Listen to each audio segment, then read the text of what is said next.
Hey there, I'm Sandy Robson, and this is The Sound of Books. Today I bring you the fourth and final installment in my Behind the Words series on writing from the ether. Today I'm sharing something deeply personal about my own creative process. It's entitled Running into Stories: How Movement Unlocks My Creative Mind.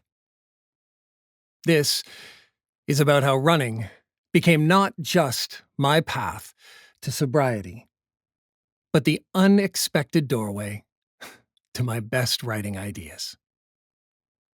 I run as if my life depends on it, and in many ways, it does. Those first few days of sobriety, I ran until I could taste blood. I chose hills instead of flats, pushing past my usual treadmill comfort level. Every day, I went harder, farther. I muzzled the hyperventilating voice inside me telling me to stop or I'd die. And in doing so, I found something incredible on the other side. Calm. It was a calm like the one that filled me after the first 2 beers. But this one had clarity. It had all the space of pontification I usually found sipping a can by the barbecue. And it came with the added bonuses of motivation and accomplishment.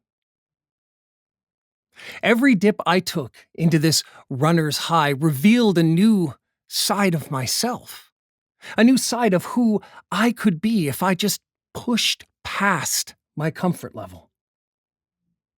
What I didn't expect was how this physical exertion would transform my writing. At the height of endorphin release, that sweet spot about 10 minutes into a hard run, when my breathing finds its rhythm and my mind stops fighting, that's when the stories come. Characters appear, fully formed. Plot solutions I've been struggling with for weeks suddenly seem obvious. Dialogue flows as naturally as my footsteps. Running creates a unique mental state, a moving meditation where my conscious mind is occupied with the physical task, freeing my subconscious to play with ideas without interference. It's during these runs that I tap most directly into the ether, that mysterious creative space where stories already exist. For those struggling with writer's block, I've found nothing breaks through creative barriers like physical movement.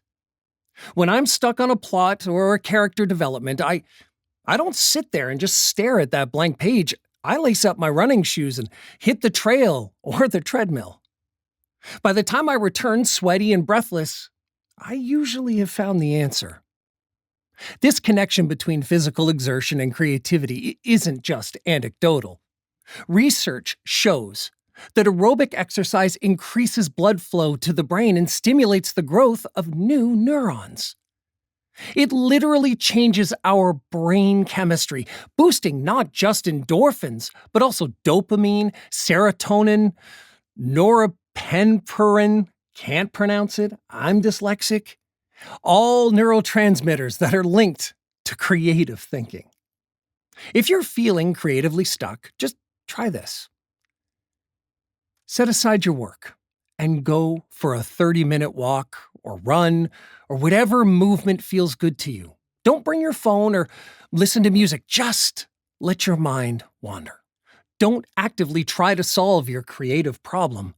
Instead, notice the thoughts that naturally arise when your body is in motion.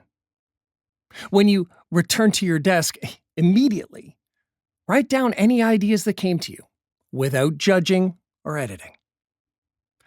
Running helped my days turn into weeks, and those first sober weeks brought with them another unexpected realm of reality, a state they call the pink cloud.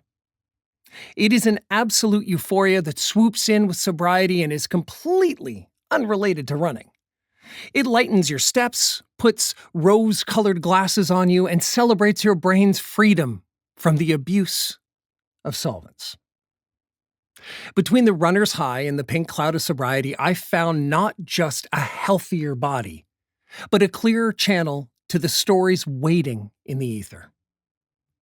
Running became my moving motivation, my moving meditation, my time to listen without the static of everyday life, alcohol, or self-doubt.